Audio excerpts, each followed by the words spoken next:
또한 심지를 주옵소서라는 제목으로 우리 본문을 중심으로 같이 하나님의 은혜 나누기 원합니다.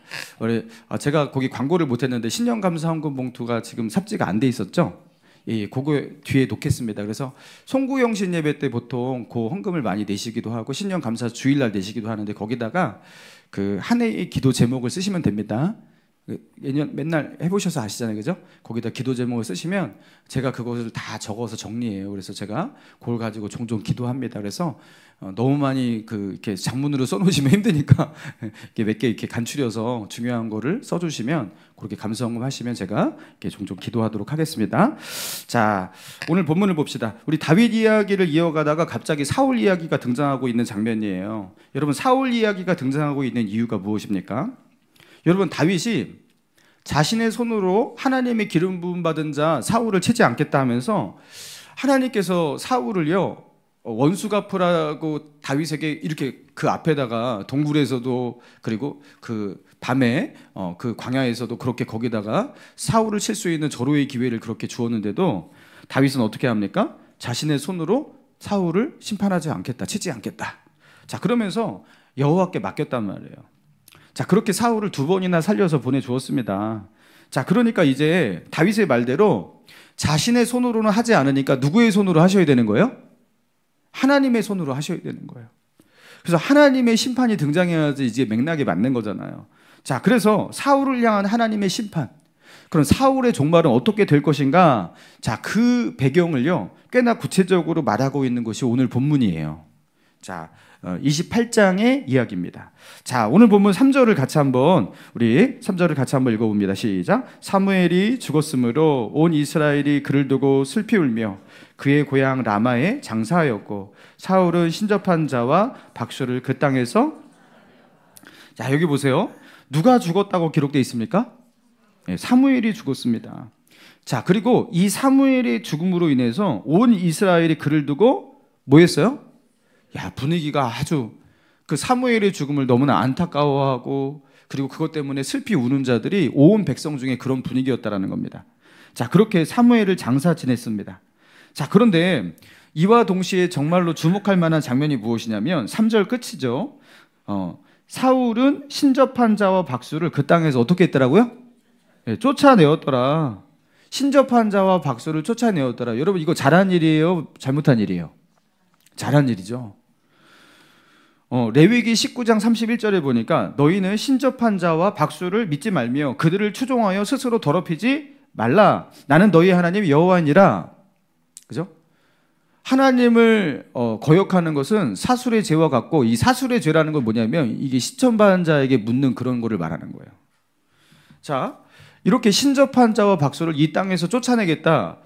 이거 굉장히 영적인 왕만이 할 수 있는 그런 일들인데 사울이 이런 일을 했다라는 거예요. 여러분, 사울이 웬일이죠? 지금까지 보아온 이 사울은요 정말로 실망스러운 일밖에 하지 않잖아요, 그죠? 근데 사울이 갑자기 사무엘의 죽음과 함께 갑자기 율법에서 말한 대로 하나님께서 기뻐하실 만한 그런 행동을 하고 있는 것 같아 보입니다. 영적인 지도자였던 사무엘이 죽으니까, 그리고 온 백성이 그 앞에서 슬퍼하는 것을 보니까 자신의 마음도 뭔가 깨닫고 느끼는 게 있었을까요? 야, 내가 이렇게 살면 안 되겠다. 그러면서 나도 하나님을 좀 의지해야겠다. 그러니까 사무엘을 통해서 하나님의 음성을 듣고 하나님의 인도를 많이 구했던 것으로 보이는데, 그런 사무엘이 없어지니까 내가 무슨 박수라든가 이런 무당을 찾아가서 그 뜻을 묻는 것이 아니라 내가 하나님을 의지해야지, 이런 마음으로, 좀 진정성 있는 마음으로 이렇게 박수와 무당들을 쫓아내었던 것일까? 아니면 온 백성이 사무엘의 죽음을 슬퍼하는 이 모습을 보면서 그 영적 지도자였던 사무엘의 죽음과 동시에 내가 이제부터 영적인 지도자니까 걱정하지 말아라 하면서 백성들의 마음을 얻기 위해서 이런 행동을 했을까? 이거는 정치적인 쇼가 되겠죠. 그렇게 했을 여지도 있어요. 그렇지만 아무튼 이렇게 보나 저렇게 보나 사울이 그 땅에서 신접한 자와 박수들을 쫓아낸 것, 이거는 잘한 일인 거예요. 하나님의 뜻에 맞는 것이고 율법대로 나라를 통치하려는 어떤 의지를 내보인 것은 분명합니다. 자, 그런데 그 뒤를 봅시다. 자, 4절입니다. 4절. 4절 블레셋 사람들이 모여 수넴에 이르러 진을 치매 사울이 온 이스라엘을 모아 길보아에 진쳤더니 자 블레셋 사람들이 침공을 한 거예요. 자 그래서 이스라엘을 쳐들어와서 수넴이라는 지역에 진을 쳤다고 합니다. 자 그리고 이스라엘도 블레셋에 맞서기 위해서 군대를 소집해가지고 어디에 진을 쳤어요? 길보아에 진을 칩니다. 자 그런데 사울의 반응을 봅시다. 5절 사울이 블레셋 사람들의 군대를 보고 두려워서 그의 마음이 크게 떨린지라. 아마도 이 블레셋의 군대가 이전과 다른 차원의 어떤 병력 규모를 가지고서 대대적인 어떤 그런 공세를 가지고서 그렇게 쳐들어왔던 것으로 보입니다. 블레셋 사람들이 아예 작정하고서 이 나라를 집어삼킬 듯한 그런 마음을 먹고서 전력을 총동원해서 그렇게 쳐들어온 거예요. 자, 이런 블레셋 군대를 마주하니까요, 사울이 어떻게 했다고요? 그 마음이 크게 떨린지라. 마음이 크게 떨렸어. 멘탈이 무너졌어. 자, 그러면서 사울이 뭐 하는지 봅시다. 6절 같이 했습니다. 시작. 사울이 여호와께 묻자오되.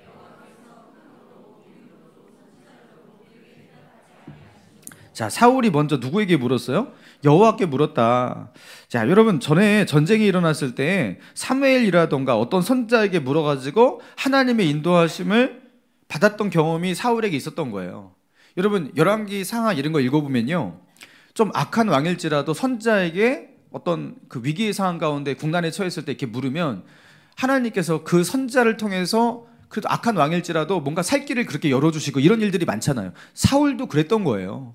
사무엘을 찾아가가지고 어떻게 합니까? 그러면 사무엘이 또 이렇게 하나님의 뜻을 물어가지고 나라의 어떤 그 위기 가운데 그 헤쳐나갈 수 있는 그 길을 그렇게 알려주고 그랬던 것으로 보입니다. 자, 그랬던 사울이었어요. 자, 그런데 이번에는요, 선지자에게 물어도 선지자로도 대답이 없고 꿈으로도 하나님께서 꿈이나 환상을 통해서 뭐 그렇게 말씀하시는 것도 아니고, 그리고 우림으로도, 여기서 말하는 우림이라는 건 무엇이죠? 여러분 제사장이 입고 있는 그 옷을 에봇이라고 하는데, 그 에봇에 가슴에 판결 흉패라는 것이 있습니다. 그리고 판결 흉패 안에 그 하나님의 뜻을 묻는 도구인 우림과 둠밈이라는 도구가 있어요. 그러니까 우림과 둠밈이 어떤 모양으로 생겼는지는 아무도 알 수가 없어요. 아무도 알 수 없어요. 그게 어떤 모양인지. 그러나 성경에 우림과 둠밈의 판결 흉패라는 것이 있단 말이에요. 자, 그걸 말하는 겁니다. 하나님의 뜻을 묻는 제비뽑기의 도구예요. 자, 그런데 그것을 가지고서도 하나님께서 대답을 하지 않으셨다라는 겁니다. 자, 그렇게 사울은요, 하나님께 이런 식으로 저런 식으로 하나님의 인도를 구하고 하나님의 뜻을 물었어요, 안 물었어요? 물었어요. 근데 누가 대답하지 않으셨다고요? 하나님이 대답하지 않으셨다. 여러분, 사울이 이렇게 하나님께 묻는 것은 잘하는 거예요, 못하는 거예요? 잘하는 것 같아요, 그죠? 하나님의 인도를 구하고 하나님의 뜻을 묻는 건 잘하는 것 같아요. 그래서 사울이 하나님을 아예 떠나서 버린 것은 아니구나, 하나님을 완전 떠나버린 것은 아니구나, 그래도 그에게 신앙이라는 것이 조금이라도 남아있기는 하구나라는 생각이 들죠. 예, 그런 생각이 듭니다. 자, 그런데 그 다음 구절을 봅시다. 7절 같이 했습니다. 시작. 사울이 그의 신하들에게 이르되 나를 위하여 신접한 여인을 찾으라. 내가 그리로 가서 그에게 물으리라 하니 그의 신하들이. 자, 여기 보니까 6절 끝에서 하나님께서 어떠한 방식으로 대답하지 아니하심으로 하나님이 대답이 없으니까 어떻게 했다고요? 나를 위해서 신접한 여인을 찾으라. 내가 그리로 가서 그에게 물으리라. 여러분, 사울이요, 언제는 신접한 여인, 그 땅의 박수들을 그 땅에서 다 쫓아냈잖아요. 그렇죠? 그렇게 쫓아낼 때는 언제고, 이제 와서는요, 신접한 여인을 찾아오라 이러고 있단 말이죠. 여러분, 그래서 사울의 신하들이 수소문한 끝에 신접한 사람들, 이 무당들, 박수들 다 쫓아냈으니까, 그죠? 거의 없단 말이에요. 그래서 그런 사람을 찾으려고 이렇게 저렇게 수소문하니까 엔돌이라는 마을에 신접한 여인이 한 명 남아있다. 그래가지고 그 신접한 여인이 있다라는 것을 사울에게 보고했다라는 거예요. 여러분, 우리가 아직 그 나머지 부분을 그렇게 28장 뒷부분을 읽지 않았지만, 여러분 뒤에 어떤 이야기가 나옵니까? 엔돌의 신접한 여인을 사울이 변장해서 찾아가잖아요. 그러면서 사울이 이 여인에게 무엇을 요구합니까? 죽은 사무엘을 내게로 불러 올리라. 강신을 요청해. 강신. 죽은 사람의 영혼을 여기로 불러 올려라. 강신을 요청해요.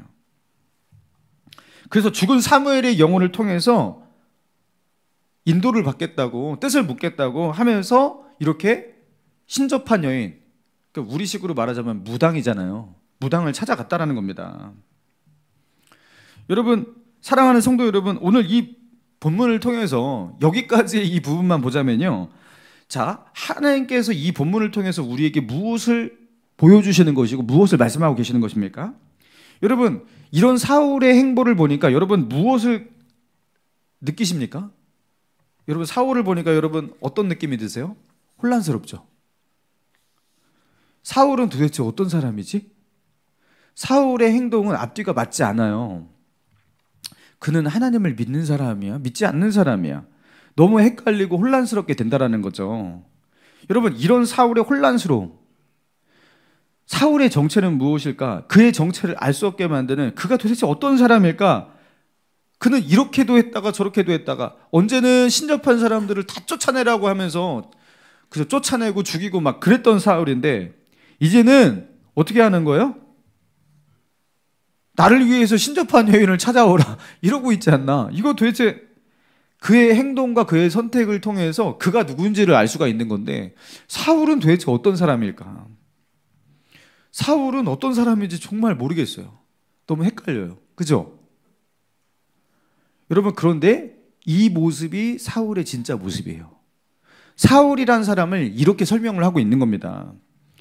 여러분, 사울은 이스라엘 나라에서 신접한 자들, 박수들을 내쫓겠다고, 그런 일을 하겠다고, 그게 여호와의 뜻이니까 그대로 하겠다고, 자, 그래서 나는 하나님의 뜻을 따르고 하나님께만 하나님의 인도를 구하겠다고 그렇게 했던 사울이지만, 자, 자기에게 위기가 닥쳤어요. 블레셋 사람들이 쳐들어왔어요. 자, 그러면서 하나님께 묻긴 해요. 그래서 하나님 어떻게 해야 합니까? 선지자를 찾아가서 묻는데 선지자가 하나님이 아무 말씀을 하지 않으십니다. 그리고 제사장을 불러가지고 그 판결패를 가지고 그 우림과 둠빔의 제비뽑기를 하는데 제비뽑기가 안 나와요. 그리고 하나님께 열심히 기도를 하니까 어떤 꿈이라든가 환상을 통해서라도 그렇게 말씀하시는가 했던데, 어떤 것으로도 하나님은 말씀하지 않으세요. 블레셋은 자기 코앞에 닥쳐 있는데, 여러분, 위기가 닥치고 궁지에 몰리게 되니까요, 그러니까 다시 어떻게 하고 있는 거예요? 안 되겠다. 그 쫓아내었던 사람들, 신접한 여인 다시 불러와. 그러면서 그에게 내가 물으리라. 이러고 있는 거예요. 여러분, 이런 상태를 우리가 전문 용어로 어떻게 하죠? 어떻게 표현하죠? 정신과적 전문 용어가 있잖아요. 왔다리 갔다리. 이거 어디서 왔다리 갔다리 해요. 사무엘의 죽음을 슬퍼하면서 무당과 박수들을 쫓아내었던 사울인데요, 이 사울이 다윗을 추격할 때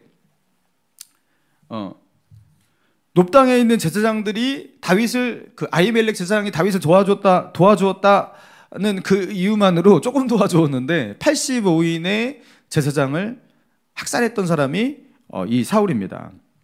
자, 그랬던 사울인데 자신의 손으로 하나님의 일, 그죠? 거룩한 제사장들을 그렇게 죽였던 사울인데, 사무엘의 죽음 앞에서 뭐가 갑자기 슬프다고 여기서 박수와 무당들을 쫓아내고 갑자기 뭐 종교개혁을 일으키는 듯한 이런 행동을 하는가 하면, 그죠? 그리고 그렇게 해놓고서 다시 하나님께서 대답을 하지 않으시니까, 아, 나는 귀신을 통해서라도 인도를 구하겠다고 하면서 다시 신접한 여인을 다시 찾고 있는가 하면, 야, 어느 장단에 맞춰야 될지를 모르겠어요. 여러분, 이런 사울과 같은 사람, 자, 여러분 질문하겠습니다. 여러분, 이런 사울과 같은 사람도 신앙이 있기는 있는 거예요? 아니면 신앙이 없는 거예요?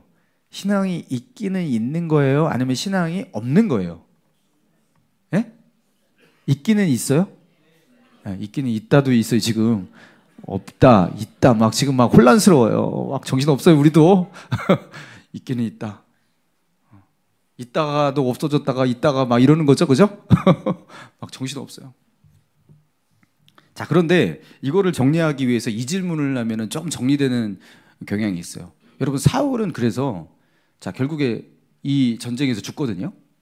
사울은 천국 갔을까요? 지옥 갔을까요? 천국 갔다. 확신하는 분 없죠? 지옥 갔다. 이거는 많으실 거예요. 대부분 사울은 지옥 갔다고 생각해요, 사람들이. 왜요? 하나님께서 버리셨잖아요, 진작에. 하나님께서 너를 버렸다 이렇게 말씀을 하셨고, 하나님의 성령이 떠나갔고, 그리고 그는 이렇게 헷갈리는 면모를 보이고 있지만 결국에는 자기가 위기 닥칠 때 하나님을 버립니다. 하나님의 뜻에 따르지 않습니다. 여러분, 사울이 신앙을 가진 자라고 성경은 말하고 있는 것 같아요? 아니면 신앙을 안 가진 자라고 말한 것 같아요? 신앙을 가지지 않는 자라고 말하고 있는 겁니다. 이런 사람을 향한 하나님의 진노와 하나님의 심판을 말하고 있는 거예요. 사울과 같은 사람, 여러분, 사울만 사울과 같은 사람이 아니에요. 사울과 같은 사람은 지금도 등장하고 있는 겁니다. 사울의 행보를 따르면서 이게 신앙이 있는 것 같지만 신앙이 없는 것 같기도 하고 왔다리 갔다리 하는 이 헷갈리는 이런 정체를 알 수 없게 만드는 그런 신앙의 행보를 보이는 사람이 오늘날도 있다라는 거예요. 그리고 이런 사람을 향한 하나님의 뜻은 무엇이냐면 궁극적으로 하나님의 심판이라는 겁니다. 여러분, 우리는 믿는 자 같이 살기도 하고 안 믿는 자 같이 살기도 하는, 때로는 그런 나의 모습을 보면서 야, 내가 아직 믿음이 약해서 그래, 믿음이 약하니까 충분히 이럴 수도 있는 거야 하면서 자신에게 기회를 주고 자신에게 관용을 하고 용납해 줄 수 있을지 모르겠지만 여러분, 그럴 수 있어요. 초신자 시절에, 그죠? 아직 신앙이 어릴 때 그럴 수 있어요. 자, 그러나 사울을 보세요. 신앙이 계속 자라고 있진 않잖아요. 그죠? 시간이 지나가고 세월이 지나간다고 그가 하나님께 가까워지는 게 아니잖아요. 여러분, 그런 헷갈리는 모습이 한 번, 두 번이 아니라 번번이 인생 속에서 반복되고 있다면 여러분, 그 사람은 진정 하나님의 사람인지 아닌지를 생각해 보셔야 돼요. 사울과 같은 유형의 사람일 수가 있는 겁니다. 내가 바로 사울과 같은 유형의 사람일 수 있겠구나. 여러분, 그렇게 감지를 하셔야 되는 거예요. 자, 그러면서 역대상 10장 보니까요, 사울에 대해서 이렇게 평가를 하고 있거든요. 역대상 10장 13절이거든요. 사울이 죽은 것은 여호와께 범죄하였기 때문이라. 그가 여호와의 말씀을 지키지 아니하고 또 신접한 자에게 가르치기를 청하고 여호와께 묻지 아니하였으므로 여호와께서 그를 죽이시고 그 나라를 이새의 아들 다윗에게 넘겨주셨더라. 자, 역대상에서 보니까요, 사울의 인생에 대해서 마지막으로 어떻게 평가를 하고 있냐면, 그가 하나님의 심판을 받은 이유가 무엇이라고요? 하나님의 말씀을 지키지 않고 신접한 자에게 가르침을 받기를 청했다 하면서 그의 죄가 무엇이냐면, 결국에 하나님께서 그를 심판하신 마지막 그의 중요한 죄악이 무엇이냐면 신접한 자에게 물었다라는 거예요. 그래서 하나님께서 그를 마땅히 심판해야 되는 그런 상황이었다라는 거예요. 여호와께 묻지 않고 신접한 자에게 물었다라는 거예요. 여러분, 그런데 아까 우리가 본문에서 6절에 보니까 여호와께 묻자오되, 사울이 물었잖아요. 하나님께 물었는데 하나님이 대답 안 하셨잖아요. 하나님께 선지자를 통해서 묻기도 하고, 그죠? 우림과 둠빔으로 제사장을 통해서 묻기도 하고 물었잖아요. 근데 하나님께서 대답하지 않으셨잖아요. 그러면은 이 역대상에서 말하고 있는, 역대상 10장 13절에서 말하고 있는 사울에 대한 이 평가, 그가 여호와께 묻지 아니하였다. 여러분, 그것은 어떤 평가예요? 이게 잘못된 평가가 아니거든요. 자, 하나님께서 대답하지 않으시면요, 하나님께서 대답하지 않으시니까 나는 다른 방법으로 해봐야지, 이게 잘못된 거예요. 여러분, 하나님이 대답하지 않으시면 대답하지 않는 이유가 있는 거잖아요. 그죠? 여러분, 끝까지 그 대답을 기다려야 되는 거예요. 근데 우리는 어떻게 하냐면, 내가 하나님께 물어야 돼, 그렇게 하라고 했어. 그러다가 상황과 환경과 여건이 안 되고 궁지에 몰리게 되면 이번에는 할 수 없다, 그러면서 다른 방법을 택하게 되는 거예요. 이게 뭐예요? 전문 용어로? 예? 정신과적 전문 용어로 뭐라고 한다고요? 왔다리 갔다리 증상이에요.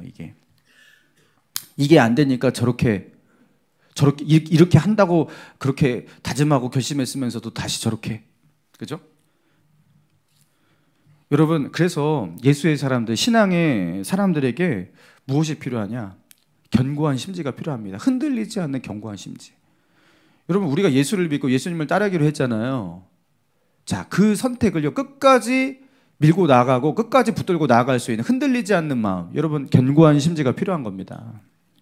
자, 이사야서 26장 3절, 여러분 어떤 분들은 암송하고 계실 거예요. 주께서 심지가 견고한 자를 평강하고 평강하도록 지키시리니 이는 그가 주를 신뢰함이니이다.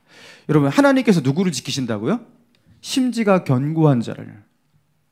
여러분 심지가 견고한 자 누구를 말하는 거냐면, 아까 같이 때로는 하나님의 음성이 들리지가 않고 하나님의 인도가 어디 있는지 몰라요. 하나님을 찾는데 하나님께서 당장 길을 보여주시지 않아요. 나는 급한데, 그러니까 이제는 안 되겠다, 그냥 내 방법을 써야겠다, 이런 사람이 아니라, 주님 저는 그래도 끝까지 하나님을 찾겠습니다 하면서 절벽 끝까지 나아갈 수 있는 사람. 여러분 끝까지, 여러분 이 끝까지가 쉽지가 않은 거잖아요. 여러분 심지가 견고해야지 우리가 믿음으로 승리할 수가 있는 거예요. 때로는 믿음으로 대가를 치를 각오를 하는 사람. 거기에 고통이 있을지 모르겠지만, 그죠? 그럼에도 불구하고 내가 믿음으로 살아갈 때 하나님께서 무엇을 주신다고 했어요? 평강하게 하신다고 했잖아요. 세상은 이거 나에게 고통을 줄지 모르겠지만 결국에 궁극적으로 하나님께서 이런 사람에게 평강을 주신다고 하셨으니 나는 간다, 믿음으로 살겠다. 여러분 시편 1편, 자 이제 새벽 예배 때 우리가 시편 강해를 나가고 있는데 시편 1편 이번 주에 다뤘어요. 여러분 복이 있는 사람은 악인의 꾀를 쫓지 않고 죄인의 길에 서지 않고 오만한 자의 자리에 앉지 않고 오직 무엇을 즐거워해요? 여호와의 율법을 즐거워하여 주야로 그 율법을 묵상하는 자로다. 복이 있는 사람은 그런 사람이래요. 자, 그러니까 그렇게 오직 여호와를 즐거워하고 그 율법을 즐거워하고 그 율법을 묵상하는 그런 사람에게 하나님께서 어떤 은혜를 주신다고 약속하셨어요? 그는 시냇가에 심은 나무가 시절을 쫓아 과실을 맺고 잎사귀가 마르지 아니함 같으니 그 행사가 다 어떻게 하리로다?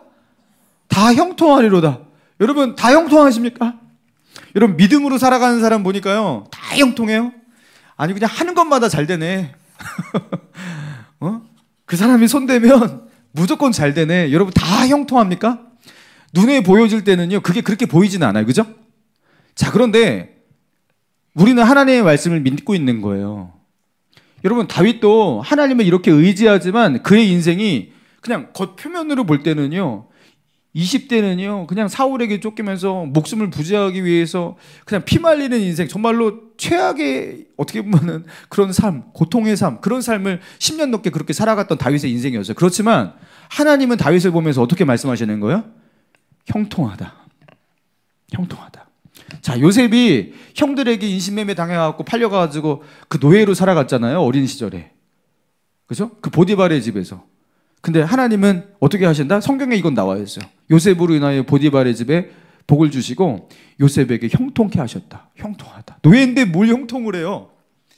근데 그렇게 살다가 또 이렇게 누명을 써가지고 어디 갔어요? 감옥에 들어가잖아요. 강간범이라고. 형통하다라는 거예요. 우리는 이해가 안 되죠. 이게 왜 형통이냐고. 이게 무슨 평강이냐고. 근데 뒷장을 열어보니까 이해가 가는 거죠. 아, 하나님에게는 이런 계획이 있었구나. 우리는 진짜 형통이 뭔지를 모르는 겁니다. 우리는 하나님이 주시는 진짜 평강이 뭔지를 결코 이 땅을 딛고 살아가는 우리는요 알 수가 없는 겁니다. 여러분 말씀 그대로 믿으시면 돼요. 끝까지 그 행사가 다 형통하리로다. 할렐루야. 여러분 믿으시는 거예요. 믿고 나아가는 거예요. 내가 하나님의 편에 서서 그분의 말씀대로 살고 있고 주님과의 관계를 붙들고 있으면 여러분 누가 뭐래도 형통한 사람입니다. 할렐루야. 내가 하나님의 편에 서 있고 믿음으로 살기로 하고 이 마음 변치 않고 견고한 심지를 가지고서 하나님을 따르고 있다면 여러분 평강이 여러분을 이끌고 있는 거예요. 하나님의 평강이 임하고 있는 거예요. 세상의 소리에 휘둘리지 마시기 바랍니다. 왔다리 갔다리 할 필요가 없어요. 주님 뜻대로 살기로 했으면 진짜 주님 뜻대로 사는 거예요. 끝까지. 여러분 예수님을 주님이라고 고백한 그 고백을 죽을 때까지 그 고백 변치 않고 밀어붙이고 사는 거예요. 예수 믿는 사람들은. 쟁기를 잡고 뒤를 돌아보는 자는 하나님 나라에 합당치 아니하니. 쟁기를 잡았으면 끝까지 쟁기 가지고 밀고 나가야 돼요. 이렇게 했다가 안 되니까 저렇게 다시 했다가. 여러분, 이런 헷갈리는 신앙으로 사울처럼 사시면 안 됩니다. 아이고, 교회 나가면 뭐 좋은 일 생길 줄 알았더니만 벌써 교회를 5번이나 갔는데 좋은 일 하나도 안 생겼어. 안 가. 이거 여러분, 초신자들 이런 사람들 있잖아요. 초신자도 아직 못 된 거지 사실은. 교회 몇 번 나오고, 그죠?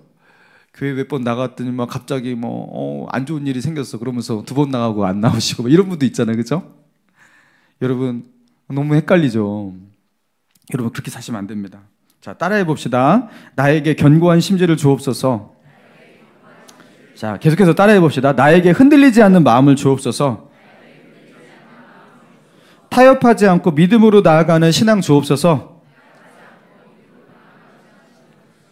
여러분, 이렇게 기도하세요. 할렐루야. 네, 이렇게 기도하세요. 하나님, 나에게 견고한 심지를 주세요. 흔들리지 않는 마음 주세요. 타협하지 않고 믿음으로 나아갈 수 있도록 내 마음을 굳게 해주세요. 여러분, 하나님께서 이 기도를 할 때 여러분 어떻게 들으실까요? 너무 기뻐하시겠죠? 그래 내가 주겠다.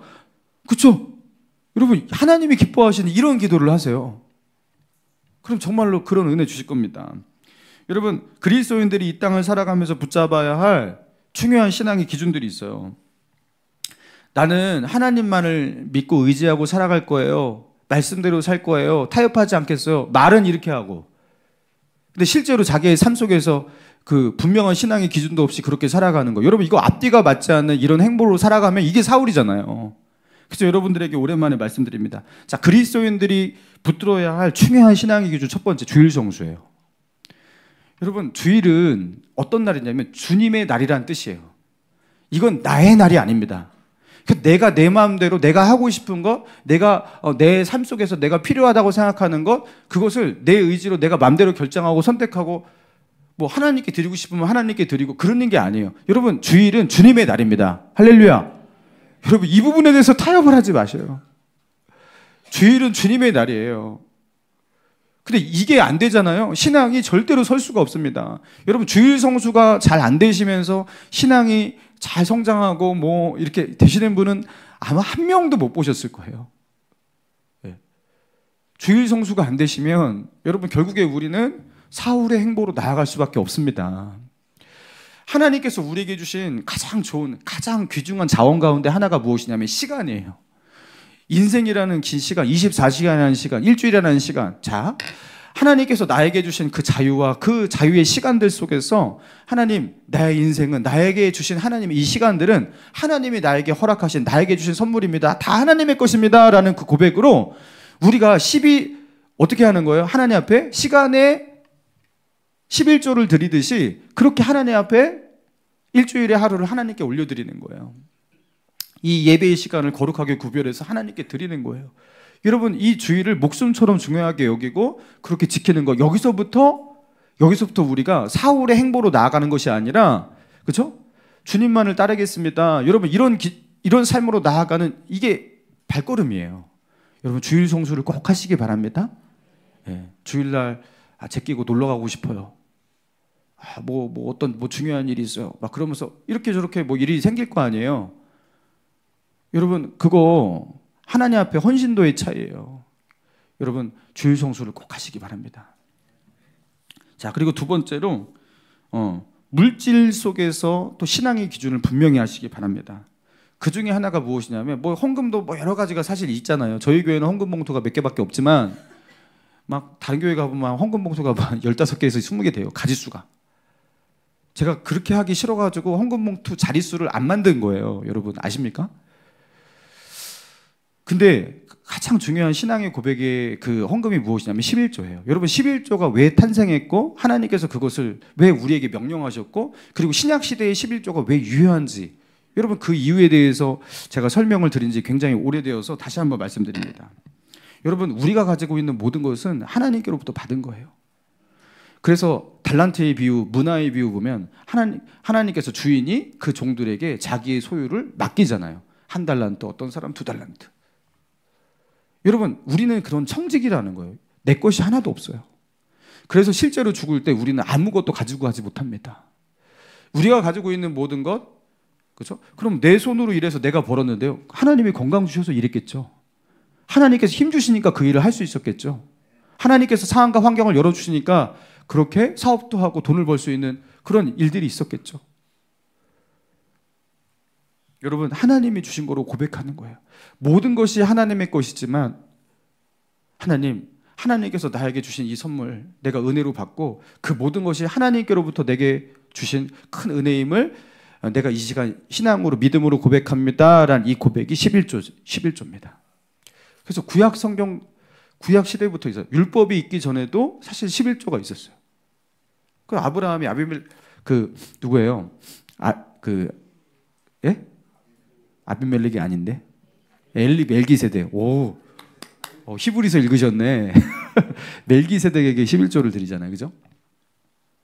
여러분, 11조는 왜 중요하냐면 11조가 안 되면 아마 물질에 계속 휘둘리실 겁니다. 물질의 주인이 결국에 나라는 거거든. 그죠?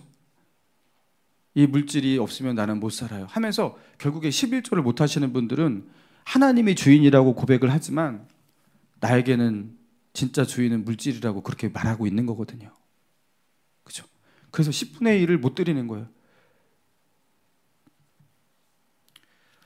여러분, 근데 11조 문제를 해결하시면요, 이게요, 신앙이 뻥 뚫리는 역사가 있을 겁니다. 11조가 해결이 안 되면 계속해서 질질 끌려다니실 거예요. 이 만몬이 얼마나 무서운지, 여러분, 물질의 힘이 얼마나 무서운지 사람들이 물질 때문에 막 목숨 걸고 달려들고 막 그러잖아요. 그렇죠?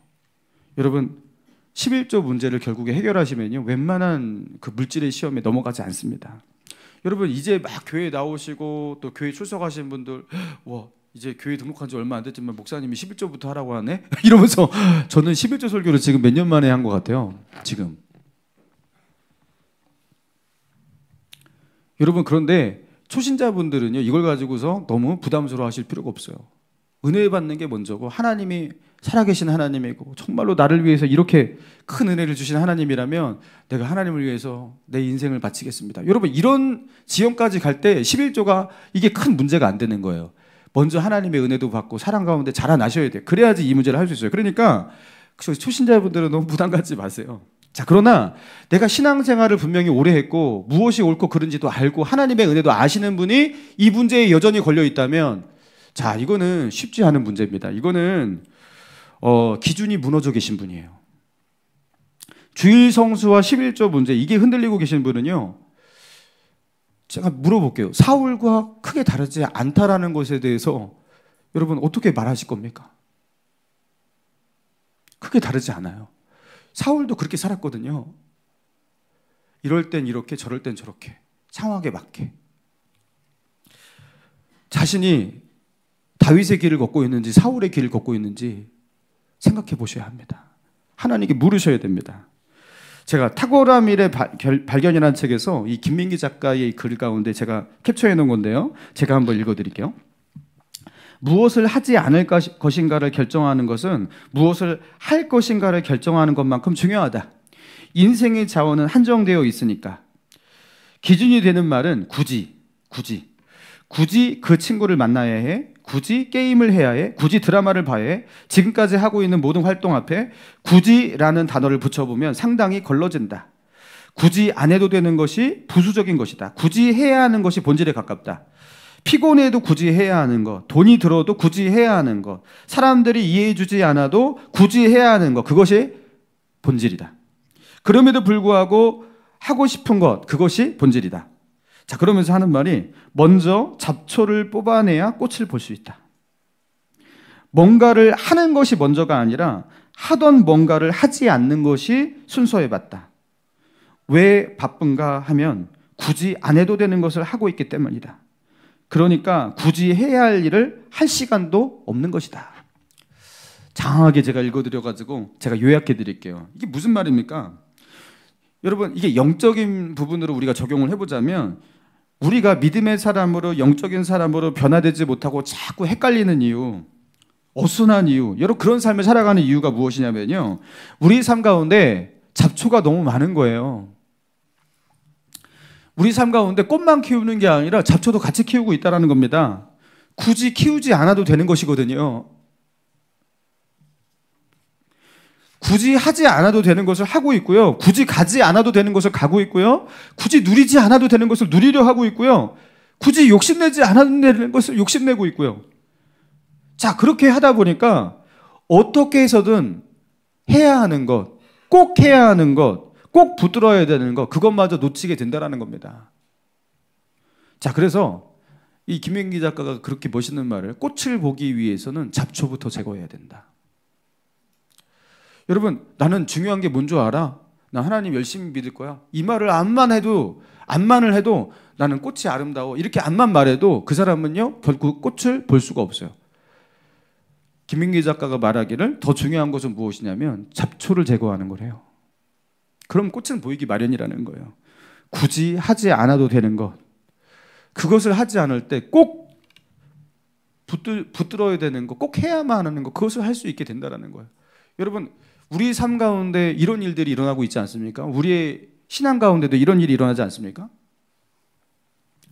여러분, 다니엘이라는 인물을, 여러분 다니엘서 1장 8절에 보니까 이런 기록이 있어요. 다니엘은 뜻을 정하여 왕의 음식과 그가 마시는 포도주로 자기를 더럽히지 아니하리라 하고 자기를 더럽히지 아니하도록 환관장에게 구하니. 자, 이게 무슨 말이냐면 바벨론 포로로 잡혀간 다니엘, 그리고 사드락 메삭 아벳느고 다니엘의 친구들이었어요. 자, 그런데 이들은 왕이 이제 키우는, 나중에 이제 왕의 자문 뭐 이런 것들을 하기 위해서 왕이 키우는 어떤 그런 이렇게 훈련생들이었거든요. 근데 그들이 왕이 하사는 그 음식, 특별히 우상의 제물로 바쳐졌다가 거기서 나온 그 부정한 제물들, 그런 고기들, 이런 것들이 그들의 양식으로 나오는데 고민을 하는 거예요. 율법에 의하면, 성경 그 율법에 의하면, 레위기에 의하면 이거 부정한 음식인데, 그리고 이것을 꼭 먹어야 된다고 하는데 사람들이 이것을 다 먹고 있는데 좋다고 하는데 이거를 내가 먹어야 되는 것일까? 성경에서는 이것을 부정하다고 말하는데 이거 거룩하지 않은 것이라고 말하는데 내가 굳이 이것을 먹어야 할 것일까? 내가 꼭 이거를 먹어야지 내가 살 수 있는 거 맞을까? 이런 고민을 했던 거죠. 그러면서 다니엘과 그의 세 친구가 어떤 결단을 했던 거예요? 뜻을 정하여 믿음으로 살기 위해서, 거룩한 삶을 살기 위해서 굳이 하지 않아도 되는 것, 굳이 먹지 않아도 되는 것, 나 그거 먹지 않겠다. 그렇게 마음을 먹었던 거예요.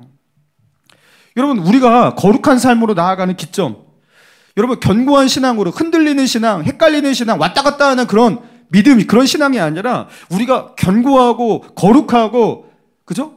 확정된 어떤 그런 신앙으로 나아가는 기점이 바로 여기에요. 이 지점이거든요.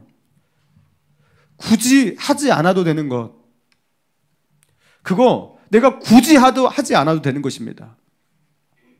그거 하나님이 싫어하시는 것이니까 그 굳이 하지 않아도 되는 그것, 하나님과 가까워지는 것을 방해하는 그것, 나 그거 하지 않겠습니다.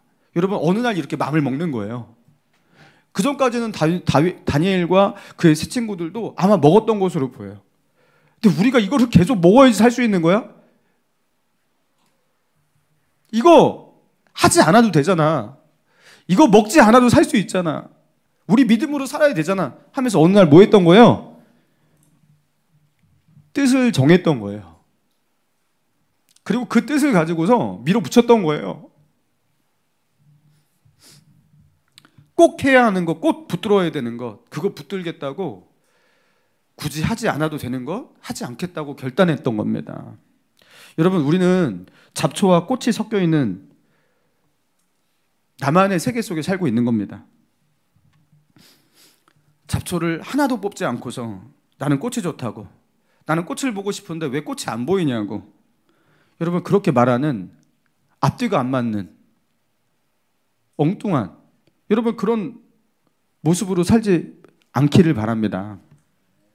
하나님이 미워하시고 싫어하시는 세상의 습관을 가지고 살면서 하나님이 미워하시는 죄된 행동과 삶의 습관들과 그런 패턴들, 그런 마음과 생각들, 그런 가치관들, 그것들을 여전히 가지고 있으면서 왜 나는 하나님과 가까워지지 않는 거야? 나는 이렇게 하나님을 찾고 있는데 앞뒤가 맞지가 않잖아요. 하나도 안 맞잖아요. 하나님이 미워하시는 것을 자기의 마음과 자기의 생각 가운데, 자기의 습관 가운데 그렇게 들여놓고 하나님의 음성을 듣고 싶다고, 왜 나에게는 하나님의 음성이 들리지 않냐고 이렇게 말을 하고 있는 사울과 우리가 뭐가 다릅니까? 여러분, 너무 헷갈리잖아요. 이게 신앙이 있는 거예요, 없는 거예요? 앞뒤가 맞지 않잖아요. 여러분, 사도 바울이 고백했습니다. 빌립보서 3장 7절. 그러나 무엇이든지 내게 유익하던 것을 내가 그리스도를 위하여 다 해로 여길 뿐더러 또한 모든 것을 해로 여김은 내 주 그리스도 예수를 아는 지식이 가장 고상하기 때문이라. 내가 그를 위하여 모든 것을 잃어버리고 배설물로 여김은 그리스도를 얻고 그 안에서 발견되려 함이니. 여러분, 2024년도의 마지막 주일 예배입니다. 여기서 버려야 될 것을 반드시 버리고 우리가 내년으로 넘어가야 됩니다. 하나님이 미워하시고 싫어하시는 것을 내년까지 끌고 가지 맙시다. 사도 바울은 어떠한 마음 가지고 영성 가지고 그렇게 했냐면요, 제 아무리 나에게 유익한 것이라 하더라도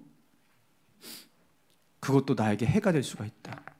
왜냐하면 내 주 예수 그리스도를 아는 그 지식, 그게 나에게 가장 고상하고 가장 가치 있고 가장 위대한 것인데, 그 예수님을 아는 그 지식으로 나아가는데 방해가 되는 그 모든 것이라면 나에게 유익하던 것도 다 해로운 것이다. 사도 바울은요, 잡초를 뽑을 줄 알았던 거예요. 길이요 진리요 생명 되신 예수님, 그 예수님의 십자가의 은혜, 사랑, 하나님의 그 임재, 자신의 삶 가운데 가장 중요한 그거 있잖아요. 그 꽃을 붙들기 위해서 잡초가 무엇인지를 알고 그 잡초를 버릴 줄 알았던 사람이었던 거죠. 여러분, 이제 결단하시기 바랍니다. 마음을 정하시기 바랍니다. 그리고 견고한 심지를 달라고 하나님께 구하시기 바랍니다. 그리고 예수님 관계를 붙들고 그리스도를 얻고 더 얻고, 사도 바울이 그렇게 표현하고 있잖아요. 내가 그리스도를 얻고 더 얻고. 뭐예요? 주님과의 그 풍성함을 말하는 거예요. 주님과의 관계의 풍성함을. 여러분, 그 은혜 속에 살아가는 새해가 되시고 또 오늘이 되시고 한 주간이 되시기를 주님의 이름으로 축원합니다. 우리 기도합시다.